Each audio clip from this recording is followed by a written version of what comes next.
Artigo: lucro negativo da Petrobras no quarto tri é apenas efeito contábil. Por Eric Gil Dantas *. A Petrobras apresentou nesta quarta-feira, 26, o resultado do quarto trimestre do ano passado, um lucro líquido negativo de 17 bilhões de reais. No ano o lucro líquido foi de 36,6 bilhões de reais. Claro que nada de extraordinário ocorreu entre outubro e dezembro com a Petrobras, gerando este prejuízo. Na verdade, o prejuízo decorre de questões de natureza contábil, e não do resultado operacional da companhia. Se expurgarmos os eventos exclusivos, teremos um lucro líquido de 17,7 bilhões de reais no quarto trimestre, e um lucro líquido anual de 102,9 bilhões de reais. A companhia obteve um total de receitas de vendas de 121,3 bilhões de reais no quarto trimestre, 9,7% inferior ao mesmo período de 2023. Isso ocorreu tanto pela queda na quantidade de mercadoria vendida quanto pelo preço.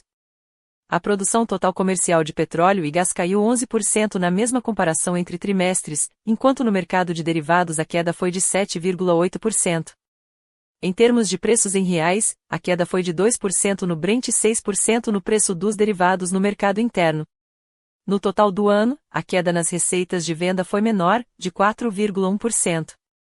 Apesar da queda na produção ao longo do ano, em 2025 deve haver incremento no IP com a plena operação do FPSO Maria Quitéria e do FPSO Marechal Duque de Caxias.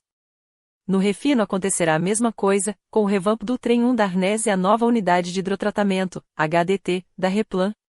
Além disso, as despesas operacionais também subiram 31,9% no quarto trimestre comparado ao mesmo período de 2023 e 33,7% em termos anualizados. Isso ocorreu principalmente por conta da maior provisão de gastos com o descomissionamento de campos em processo de devolução.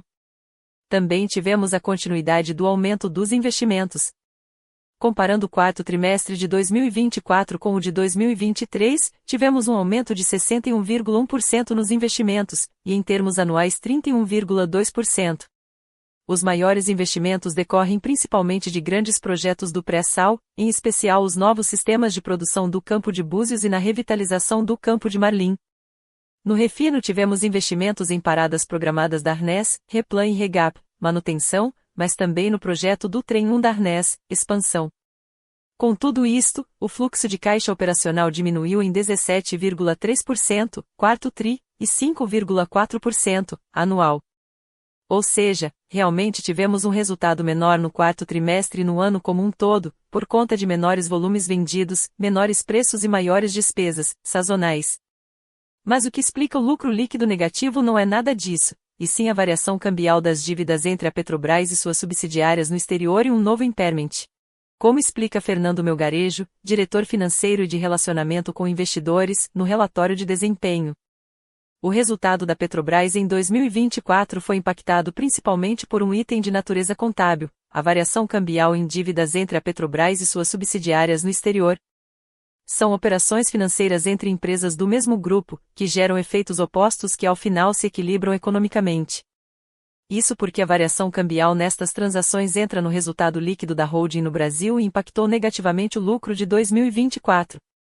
Ao mesmo tempo, houve impacto positivo direto no patrimônio.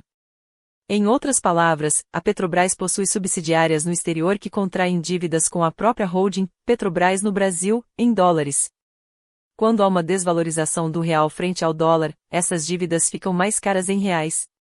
Com isto, a Petrobras precisa reconhecer essa variação cambial como um efeito negativo no seu lucro líquido, pois, contabilmente a empresa precisa reavaliar o valor da dívida em moeda local. Essa variação cambial impactou o resultado em 27,5 bilhões de reais negativos no quarto trimestre. Outro fator negativo foi o impairment de 9,62 bilhões de reais no quarto trimestre de 2024 devido à redução no valor recuperável de 3 ativos, e revisão das projeções de produção e custos operacionais de diversas unidades geradoras de caixa, UGCS. 2. Revisão no segundo trem da Arnes devido ao aumento das estimativas de investimentos e gastos operacionais do projeto no plano de negócios de 2025 a 2029, e 3. Redução nos valores recuperáveis de blocos exploratórios, com a devolução de vários deles à ANP. Com esse resultado, a Petrobras distribuirá um total de R$ 75,8 bilhões em dividendos referentes ao ano de 2024, mais a recompra de R$ 1,9 bilhões em ações. Só referente ao quarto trimestre o pagamento é de R$ 9,1 bilhões. Sua política de dividendos, de 45% do fluxo de caixa livre, segue sendo um dreno dos recursos da empresa. Em síntese, o lucro líquido negativo não condiz com a realidade da companhia, foi fruto de efeitos meramente contábeis. Ainda assim, a queda nos preços do petróleo e dos derivados arrefeceram as receitas da companhia, mas ainda muito longe de gerar qualquer preocupação financeira. A Petrobras apenas aprova novos projetos com rentabilidade a $45 o Brent, o valor segue em torno dos $75 há um bom tempo. A empresa continua desperdiçando recursos que poderiam ser usados em novos investimentos e na transição energética, pagando 45% do fluxo de caixa livre, novamente distribuindo altos dividendos mesmo com lucro líquido negativo, mas precisamos reconhecer o aumento acelerado dos investimentos, não só no IP, mas também no refino. Eric Gil Dantas é economista do IBEPS e da IPET-BA.